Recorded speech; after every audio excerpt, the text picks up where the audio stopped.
Alrighty, peeps. That is the sound of another podcast. How's it going? How you been? Let's bring in the bass. Here it goes. Like I said, delicious, delicious. So, this is Chronicles of a Plumber 14, I believe. And I am Kenny Molotov. Welcome to the podcasting channel. If you are listening to this on just audio, I just like to inform you that there are many audio, platforms that you can actually listen to this on. Anchor, Breaker, Google Podcasts, Pocket Cast, Spotify, Apple Podcasts, Castbox, Overcast, Radio Public, and Stitcher. If you go to Kenny Molotov or anchor.fm/Kenny-Molotov, you can find all of the different platforms there. Also, Anchor is how I distribute my podcast to all of those different platforms because Anchor seems to be the awesome app that sort of showed up for podcasting, which is why I jumped on the bandwagon again. I used to do this a little while back, didn't have many viewers, but it's slowly building at this point, so welcome to the podcast. This is where I basically talk to you about a week about plumbing. I am a plumbing YouTuber, but I also am a professional magician. I also do a little bit of music. If you go onto iTunes, you'll also see some music there that I did, which is a trap song. If you're into electronic hip-hop sort of thing, you can check that all out there. Links in the description below. Thank you for being here, guys, girls, everybody, women, ladies, gentlemen, everybody. I appreciate you being here. I'm going to go through a week of work. I'm going to do some housekeeping first. First and foremost, you can find this obviously on all those different platforms, but if you go onto YouTube, you can find me on Chronicles of a Plumber, which is the plumbing podcast channel. And then if you hop over to Kenny Molotov, that is my vlogging channel. I haven't brought out a vlog this week because it's been super hectic, but we're going to talk about that. All right, peeps, we're going to get right into the nitty-gritty. I need to do a shout-out before I tell you what's been happening. I'm going to scroll right down here. If you haven't already and you like keeping updated on what I do plumbing-wise every day, including podcasting, including YouTubing, go to Molotov_plumbing on Instagram, and you'll find me there, all right? And I upload, I do stories every day, and I let you know what the heck's been going on. And if you have been on there, you know I've been knee-deep in lots of work. We're going to get into that, but I need to do a shout-out because I wasn't able to do this as of yet. Ven_plumbing, Lynn Fern, and the whole Ven Plumbing and Ven Plumbing family, the Ven family. I need to say, guys, I love you. Thank you for sending me all that great stuff. This is the post that I showed you guys on Instagram. I got a Ven Plumbing hat. I got a Ven Plumbing shirt. And if you scroll more, you can see that bad-ass logo on the back. The shirt fits great, by the way. I'm thinking of getting shirts like this. I think it's a soft cotton. Really soft on the body. Fits those shoulders nice and snug. Makes me look more muscular than I am. Gives me great proportions. And then I also got a whole bunch of chocolate and goods from Oregon, which is where the Ven family and Ven Plumbing's from. Guys, I just want to send my love out to you. Thank you so much for sending me all that awesome stuff. And I also got to say, Ryan Ven, who seems to be the master plumber at Ven Plumbing, hurt his foot recently. He actually injured it quite seriously. You can check out the vlog. I'm going to put the links in the description below. Lindsay Ven does vlogging as well. They've been supporting me on YouTube ever since they found me. They're so sweet. But Ryan ended up breaking his foot, or a bone in his foot, and he recently got surgery, and apparently everybody's a little bit higher strained and higher stress in the family. So if you're watching this, send some love to the Ven family. They're awesome people, awesome people that sent me a bunch of stuff. And like I keep saying, guys, if there's anything I could be doing for you all the way up here in Canada, you let me know. If you need me, I don't know what it could be. Just let me know, man. I appreciate all your support and all the love that you sent me, and I really, really hope Ryan has a quick recovery with this because injuries are not they're not easy to deal with. I've been injured a few times in my life during my soccer years, and I know that it's a devastating stress on the person, but also if you have a life that you need to sort of upkeep with work and stuff like that, I'm sure that's hard on the company as well. So, guys, thank you for everything. Feel better, Ryan. I hope you're recovering real quick, and I'm going to keep going to it. So send some love to the Venn family if you can. So I'm going to also pop over to a couple of other pictures, basically show you an overview of what's been happening. The last time I podcasted, I think I stopped around here, which is a couple of companies that ended up liking a bunch of pictures. I haven't done service in basically 2 weeks, eh? So, let me give you an overview of what the heck's been happening in my life. As of 2 weeks ago, we embarked on a new project, which is a coffee shop. We've done coffee shops for this exact same company before. We've done two before. We've done two before. Oh, three. No!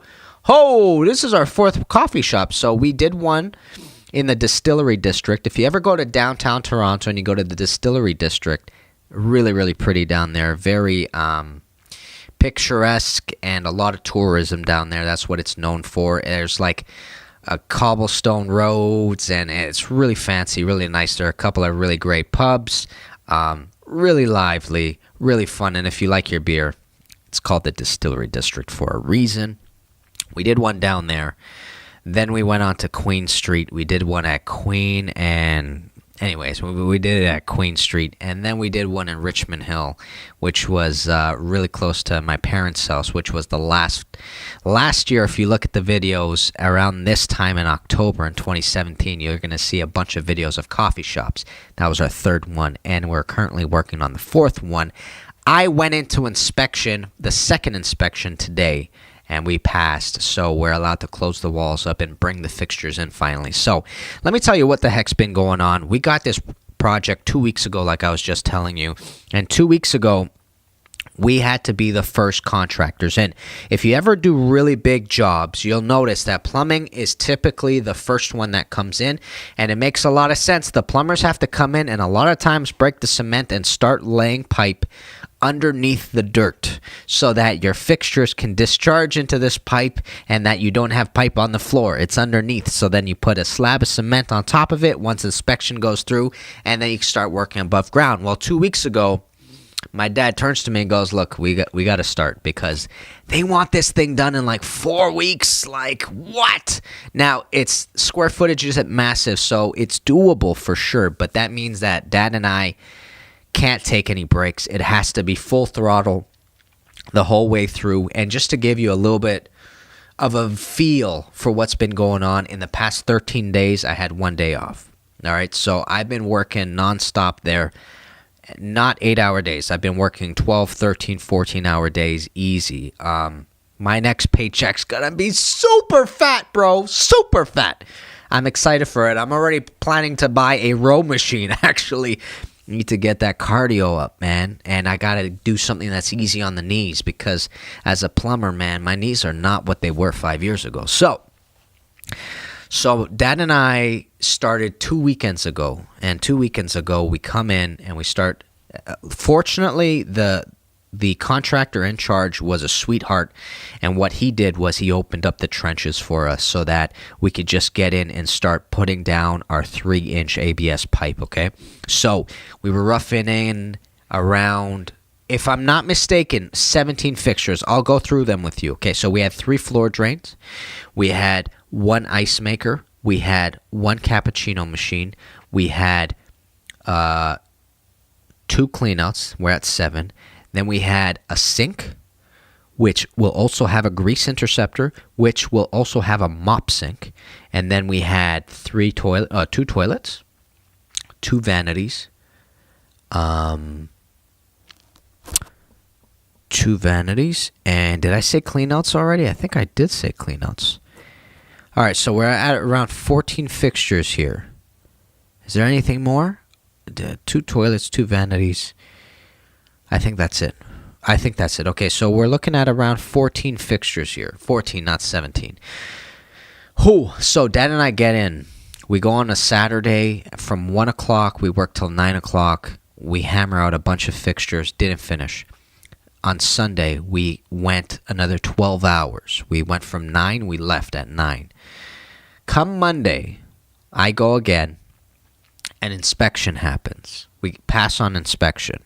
Now they can close the floors. I think I took Tuesday off, or no, I took Thursday off or something crazy like that. No, it was Tuesday, Wednesday. I worked there, and then Thursday I took off, and then Friday, it's been crazy. So we passed inspection last week, and then it's literally just been me because Dad got sick last weekend and wasn't able to help at all. Dad got sick on like Friday, and I worked Saturday. No, he got sick on Thursday. I worked Friday, Saturday, and on Sunday, fortunately, Dad could come in and help me out, and we did all the venting on Sunday. And then as of today, I literally came in just for some touch-ups and to pressurize the system. So here's something you got to know. In order to do your second inspection, the thing that you need to do is have all the fixtures roughed in. You have to have all your copper and PEX roughed in, and you have to pressurize your potable water system. So there are two ways of pressurizing. One is with water, obviously, which means you distribute. One is with water, so you distribute water into the pipes and see if there's any leaks. But time has shown that it's usually a little bit cleaner if you put air in them, because air is not going to ruin your floor, basically. So what we do is pressurize with air. We bring it up to 120 psi. We shut a valve. So basically all the pipes are connected to one another. Hot and cold are both connected to each other, which is not what happens when you officially open the water into it. But they're cold, they're connected. You pressurize to 120 psi, you shut the valve, and you have to make sure that that pressure stays in those pipes for the duration of a half an hour to an hour, something like that. Oh man, the pipes were super well pressurized. In other words, we didn't lose any pressure at all. So it was great. Inspector came in, gave us the thumbs up. They're allowed to start closing some walls, and we're in the next phase. I still have to rough in the grease interceptor. I still have to rough in the sink, and I still have to rough in the mop sink. But aside from that, all the fixtures are in, all the pipes are where they need to be, and as soon as we get all those vanities and fixtures in, we're out of there, baby, and I'm really excited. Today was the first day in a really long time I was able to come home early. I got home at 3 o'clock. Guys, that's early for me. I left the job site at 2. Got here at 3:30. Dude, it's quite a blessing because, like I said, I left there at 9 o'clock yesterday, or 7 o'clock yesterday, which was Sunday. By the way, guys, this is Monday, October 27th. It's like 6 o'clock in the afternoon.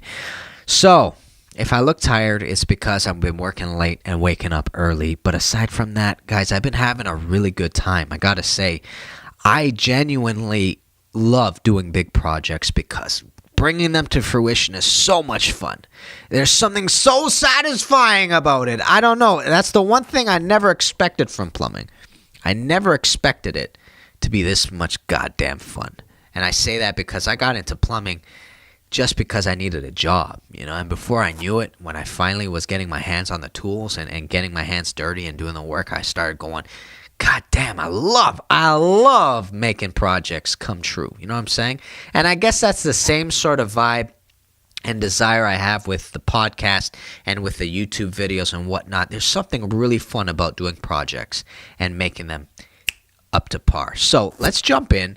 I want to show you a couple of things. I'm going to show you the last vlog that I did. The last vlog, I think I already told you, but I'm going to remind you. The last vlog I did was a day in the life of a plumber, but I did plumbing riser valve installation. Now, if you don't know what risers are or riser valves, check this video out because I go in depth and I show you even a diagram of how risers work. Risers are vertical pipes that go through buildings. Check that out. You're going to get a lot of information there. A lot of fun to do. It was actually a tough video to edit because there was a lot of moving parts, but for the most part, I think it came out decently, in other words. So this is the teaser video to it. I'm just going to show this to you, and then we're going to get on. I'm going to talk to you about the different things you're going to see here so I can show you more in-depth stuff about what's been happening at the job site. Actually, I think it's this one. This is the last one with riser valves. Check it out. Here we go.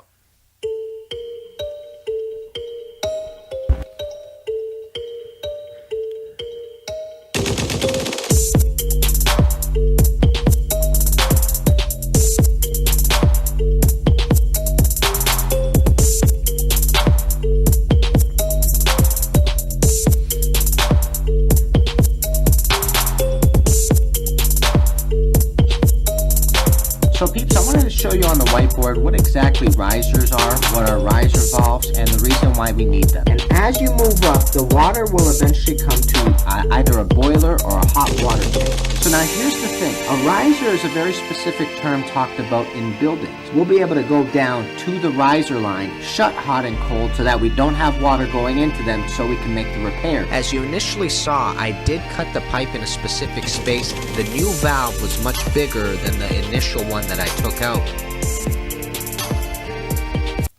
Alright, so that was the teaser of the last vlog that I uploaded. Now, I wasn't able to, I had no time to do a vlog this week, so essentially, I'm going to probably have to work a little bit of overtime in the studio here to edit it up. I got videos waiting, I just got to make sure I basically pop in and do them. But let's talk. I just want to show you a couple of interesting things about the coffee shop since we've been talking about it so much. So this is an official job site, by the way. You see me in construction in a construction vest because I'm not allowed on the job site without it. It is a mall all the way out in Oakville, and if you know anything about Toronto, I guess, the GTA, the Greater Toronto Area, you're going to know that Oakville is way out west, bro. Way out west. It is, on average, an hour and a half from where I live to get to Oakville, and that is driving like 100 or 110 on the highway. From my parents to Oakville is like a good 45 minutes, you know what I'm saying? So, and that's with no traffic, peeps. I've done a couple of hour drives, okay? So, it's an official job site. It's a mall, but peeps, I'm so confused by this mall. I got to tell you, I think I normally don't like saying this, but it's kind of a stupid design for Canadian weather. It's like an outlet mall where it's got this outdoorsy theme. In other words, it's an outdoor mall. It's a plaza, so you have to walk outside to get into the different stores, and the stores are lined up, and they have these nice walkways and small little roofs, but it's essentially an outdoor concept. And for me, that would be perfect for a really warm environment. You know what I mean? Like if that was in Hawaii, that's what Hawaii was like. You'd have a lot of those concepts out there because the worst you got to deal with in Hawaii is rain, right? But when it's snowing, bro, and it's cold outside, I don't want to go to the mall so I can be cold. That doesn't make sense to me. So anyways, that's the concept, and they were adding an extension to this mall, which is 50 additional stores. This coffee shop, which we've worked with in the past, and this contractor in the past called us up and said, hey, look, we need help. Come on over, let's do some plumbing. So it's an official job site. I have to wear steel toes. I have to have a vest, and I have to have a hard hat.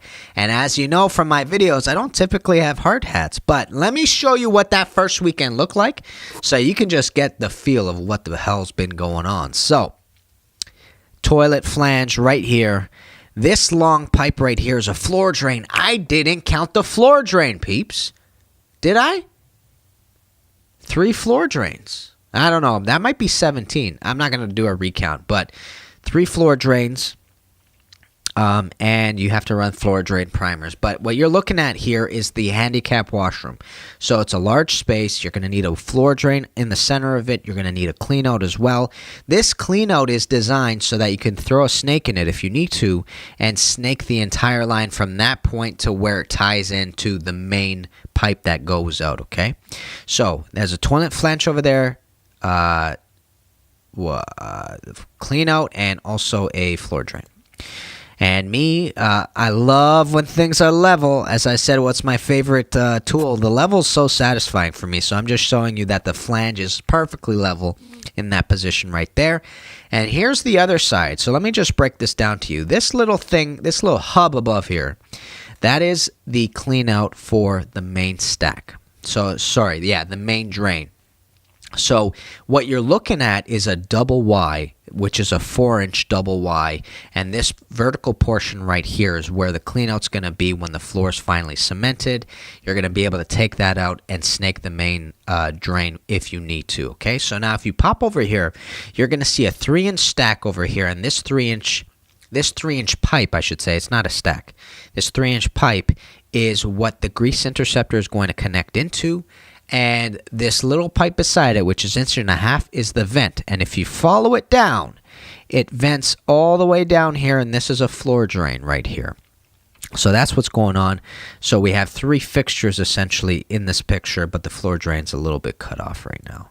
And that is what Dad and I did in the first weekend. We were able to get it done, okay? So the next video I'm about to show you is essentially what it looked like once it was done before it was cemented over, all right? So check this out. What you're looking at here is a trap, and this trap is it's basically the drain for the cappuccino machine. The cappuccino machine needs its own hub drain, as does the ice maker. The ice maker also needs a hub drain. A hub drain is a drain that it kind of looks like a funnel, and the reason why you have this is because you don't want contaminants to come back into the system. Instead, it'll spill out onto the floor before it gets to it. So just take a look at this video. Here's a PEX pipe we ran. That's the cappuccino machine. That's the clean out, and that's the floor drain right there. And if you look at this first wall, we have 2 vents over here. We have a vent on the left and the vent on the right. Both those vents, one are for the floor drain, the other one is for the cappuccino machine, and the center, both those vents are for those, and then the center one is the drain, and the drain is for, I think that's the ice maker right there. That's what the drain is. Continue on, you're going to see that there's PEX and this white tubing right here. This white tubing is the floor drain primers. We had to run 3 of them because there are 3 different floor drains, okay? So this next piping you're going to see here is just a kitchen sink. No, it's a small little sink. I think it's a bar sink. That's what they're calling it right there. With hot and cold next to it right there. Continue on. You're going to see another delicious floor drain right here. That's the one that was cut off in the previous picture. And then here is a manifold that I created of PEX. I created this initially thinking that we're going to need to pressurize the system during the first inspection, but I was completely wrong, and the inspector was like, no, this is the wrong phase for this. So I created this manifold, which is essentially connecting all these pipes together, so you only pressurize in one area and then all of them are connected, but we had to throw a lot of these fittings out. That's what the manifold looked like initially. Follow it. You're going to see this is the main drain. This is where all the pipes come into, and this gets taken out of the plaza or out of the unit itself. So once you continue on, you're going to see more piping. Like there's all this PEX that we were running underground, and I'll talk to you about that in a second. But if you follow it up, that's where that toilet floor drain and clean out was, the one that I showed you in the other picture. Follow it all along. You come to a small little sink over here, which is 1.5 inch pipe with hot and cold. And I ran the primer. This white pipe is the floor drain primer, but I actually switched it over to right over to the next one. And this is the second little washroom that they have there. And I ran basically the primer there instead of where you just saw it. So it's a lot of fixtures. It was a lot of work, but it was a lot of fun. Now let's talk quickly about PEX. What we did was we walked into the unit next to this one, which also had water inside of it, and we went to see it, and we noticed that they were running PEX underneath the ground.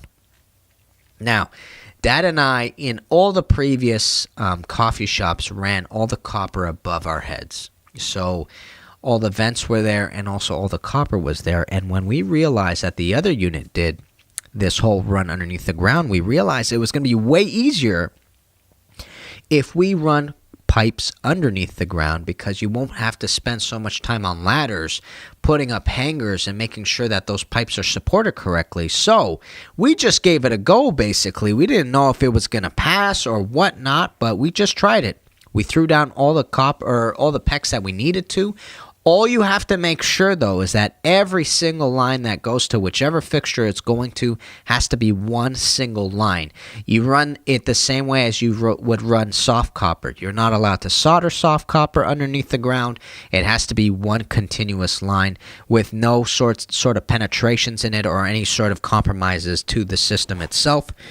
And that's what we did with the PEX. And when the inspector came in, he didn't even bat an eye at it. It was just up to code, and he left. So we lucked out on that because it would have been so much more money and so much more work, so much more labor to start running those pipes above our heads. And now, at the point we're at now, all we have to do is run like maybe 5 or 6 feet worth of pipe.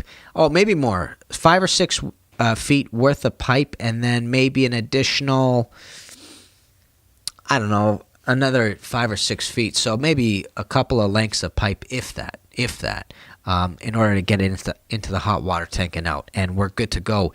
When, if we did this all above, we would have been running, oh man, probably 8 or 9 lengths of copper, which is going to be pricey for the customer for sure. But let's keep going. I want to show you what else is happening here. So this is once I finished everything underground, I started running vents, okay? I started running the drains and the vents, which was always fun, especially when everything's so open like this and you have no walls. It's so easy just to find your measurements. Here was a design for a vent that I saw in the unit next to us where they took this 45 here and put 2 Ys, and just how beautiful it felt. So I decided to do the same sort of design here with my drains right here. But that is basically 3 vents going up. One is the continuous waste and vent for the vanity that's going to be in there. 1 vent is for the toilet, and then 1 vent is for the floor drain right there, okay? And you got to run them all above flood level rim, and then 1 pipe goes all the way up and will connect into the vents above ground. Now, here's a video of it all being cemented, peeps, so you get to see this whole thing together. See, those are 3 pipes. Keep moving forward. Looking good, right? Not too shabby.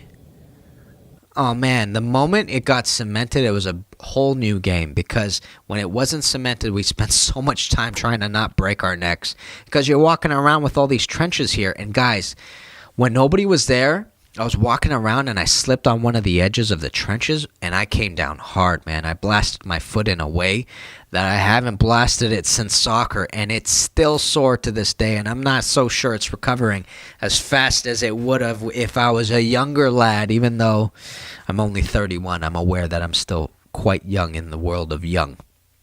Now, I ended up running copper yesterday, and the day before. I spent the weekend running all the copper, and I spent a long time trying not to burn the wood that I'm supporting all the copper to.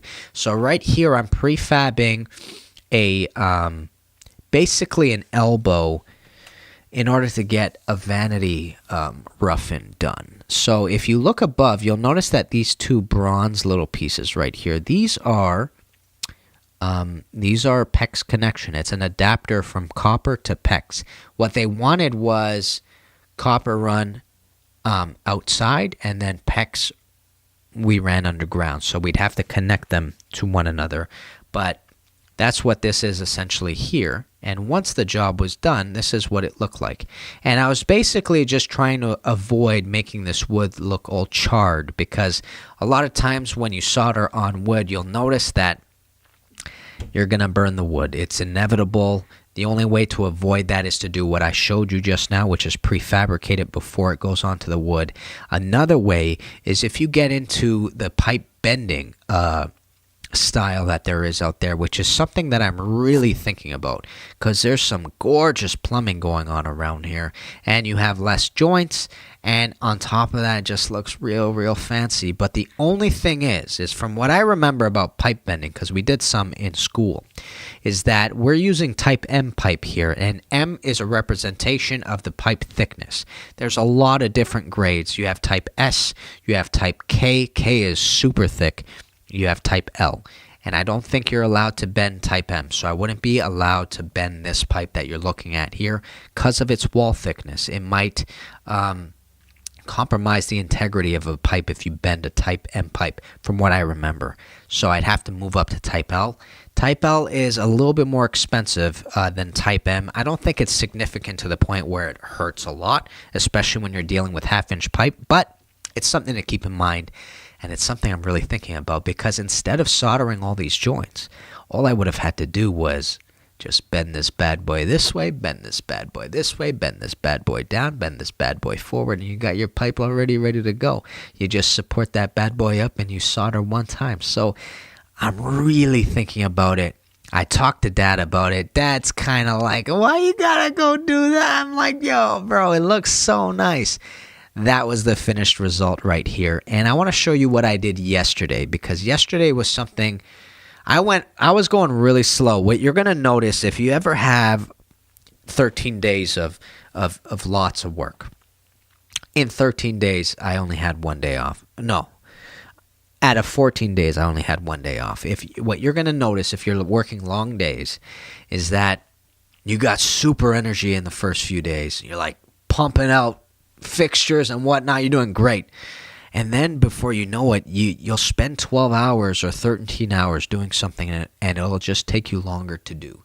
So I was going really slow over the weekend because I was just so gassed. So when Dad came on Sunday and started running the vents for me, guys, it was a godsend, let me tell you, because I was just so tired that I couldn't produce as much as I normally produce. But one thing that I'm really proud of is I created a new manifold than that crappy one that if you are watching the video version, then you saw before. And the new manifold looked like this, okay? Here are all the fittings for the manifold, okay? A bunch of T's, okay? And these are 3/4 by 3/4 by half T's. So both ends are 3/4 and the middle piece will be a 1/2-inch pipe. And then I took a bunch of those adapters, as I showed you before, to PEX, and I put them in a row like so, and I soldered those bad boys up. This is the first one. This is for the cold line, where I have 5 connections right here, and here's for the hot line, which is 4 connections right there. Hot line could be it could be construed, I know, but you know what I mean by hot line, hot potable water line.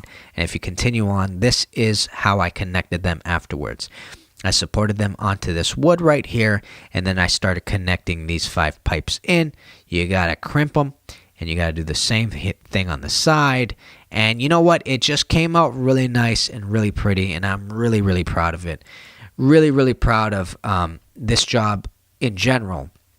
So I really was allowed in the last coffee shop, not this one that we're talking about here. I was finally allowed by my dad to kind of go for it. It was one of those turning points in my career where Dad started seeing and started noticing that I have the ability to produce as an apprentice. In other words, my skill level is high enough that he trusts me to know generally what to do, but also where to be careful. I think that's the bigger issue for company owners, right? They're constantly concerned about mess ups, you know? So in the last coffee shop, Dad sort of gave me the go-ahead of, okay, I think you're there. Go for it. Do as much as you can, and let's see how it goes. And I ended up building that coffee shop after they did all the drains underneath the ground. I was away.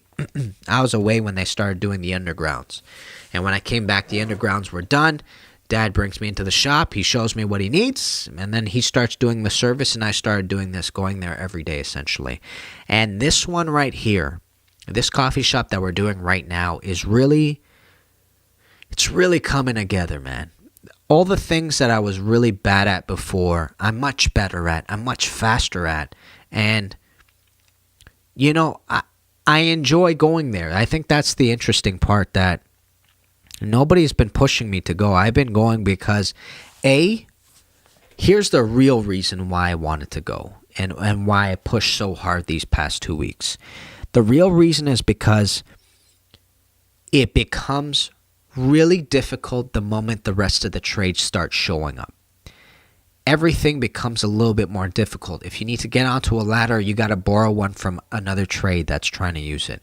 If you need to work in a specific space, you need to do that and ask the other trades if they're in the way. A lot of times you and the other trades are occupying the same space and working shoulder to shoulder sometimes. And it's a little bit more difficult, but especially as a plumber, the hardest part about the plumbing and working with other trades is that plumbing's a little bit less forgiving. You know, when you deal with electricians, for example, they have the wire that you can basically weave in and out of the joists really easily. With the piping, it's not like that at all. It's not a malleable thing. If you want to move a pipe, you need to start putting new fittings onto it. You need to start doing 45s and whatnot. So it's a way more unforgiving. And there were certain aspects in this job site where I had to use PEX in certain areas because it's able to do the same thing. It's a potable water system that allows you to weave just like an electrician's wire can weave. So in order to get in and make my life as easy as I can, it means I have to push really hard in the first 2 weeks, because the moment the electrician comes in and he starts putting up his boxes, I now have to maneuver around the boxes. I now have to maneuver around the wire. When the HVAC comes in, I now have to maneuver around the ductwork. When in turn now, because I've gotten so far ahead, now all the other trades have to maneuver around my pipes because they're already there, in other words. So that's really why pushing was crucial for me. Even though, you know, I'm a little bit congested, I'm very tired and whatnot, it was beneficial for me because every single trade showed up on the job site officially today. Today. Everybody came in. The electrician came in. The sprinkler guy came in. The HVAC guy came in. They officially came in today. And I did my second inspection today, and I'm out of the job site with all my tools today. It was a perfect orchestration for me and what I need. And now I could take a few days off. Now that the inspection was done, I could let those guys come in and maneuver their things wherever they need them to be, make it work for them. And then I could pop in, throw up my fixtures, and we're good to go. And that's why I really had to push and get this done. And I was driving an hour and a half there, an hour and a half back, both ways. You know what I mean? That's 3 hours of a commute. But well worth it, man. Well worth it. And I'm really proud that I was able to get this done. I just hope I get to sleep this weekend, bro. You know what I'm saying? I'm just so tired.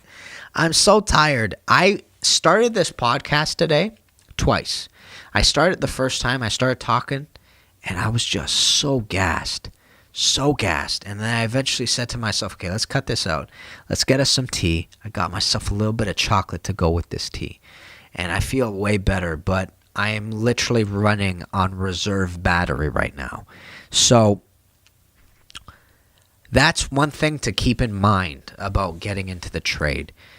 I think there are going to come points where you're going to have to push like a maniac because it's going to be beneficial for you. It's an interesting transition. Okay, so you start off the trade not knowing anything, purely green for most people. You come in and the people don't know what to do with you. Your journeyman, for the most part, doesn't even know what to do with you because he or she doesn't even know, man, if I send you out to the truck for tools, do you even know what they are? So a lot of the times it's the journeyman going there and grabbing the tools and trying to introduce the tools to you and whatnot. And then eventually that transitions to you knowing the tools, which in other words translates to you constantly running out and getting tools and getting materials from the truck, etc. A lot of people call this the bitch work. Okay, I know it's not an appropriate word, but yeah, that's what it's going to be. It's going to be you cleaning pipe. It's going to be you cleaning up the job site. It's going to be you packing up all the tools. It's going to be you watching blindly, in a sense. I remember the first few years, oh my gosh, like Dad would be like, well, just sit and watch. And I'd be like, what the hell am I watching? I'd pull out my phone and I'd start watching a YouTube video because I'm so bored. And then it gets to you getting your hands on the tools. And finally, when you get your hands on the tools, you're like, holy crap, what did he do that time? He told me to watch. Oh my God. And then it gets to you getting good at that, where all of a sudden, as soon as you get good, you get super busy, man. And I think that has to do with the saturation of work, the demand on the apprentices and the journeymen. you get super busy. And then when you get super busy, you start to realize a couple of things. Number one, you need a vacation. And number two, oh man, I really got to push now. Really got to push now in order to get things out of the way. So it's a really, really interesting transition into what it is to go from plumber or apprentice, first-year apprentice, green, to fifth-year apprentice, not green. You know what you're doing, to licensed plumber, which should be coming up for me. I didn't tell anybody this as of yet, but I officially got my invitation to school to do my advanced plumbing, which is my third block, which means that, yeah, man, I'm about to go back to school in about a month. No, in about 2 months, in the new year. And, I'm looking forward to it, but at the same time, I'm a little bit nervous about it. It's always hard work. And you know what? Out of everything I've ever pursued, I've been in school longer than anything. I've been in school longer than plumbing, than magic, than music, than all these things. You could say I was I'm more of a seasoned student than I am all those other things, to be honest. But I'm nervous about it also because of the money. Now my wife and I have a house, and we got to make sure we make ends meet. I'm also nervous about it because I don't know. You're going to go there. You're going to have to meet new guys and women, guys and girls, whatever. You're going to have to meet new people. That makes me a little bit nervous. That's not what's killing me, though. I think it's more the money. It's also going to be January. January is not going to be a friendly month weather-wise here in Canada, so... But at the same time, I'm super excited to get it done, man. I want to finish it. I don't want to be in school anymore. No more learning for Kenny Molotov after this. I don't want to learn anything. Knock on wood. I would love to learn for the rest of my life. But I'm ready to go, man. I'm ready to go get this done and, continue on in my career and see where it takes us, see where this takes us and whatnot. But that's the project that I've been sort of thrust into these past couple of weeks, and you know what? I'm really happy that I walked away with all my tools as everybody walked in with theirs. There was some sort of satisfaction to that as well that made me go, you know what? I think it was worth it. It was worth the push. It was worth taking the time out of my weekends.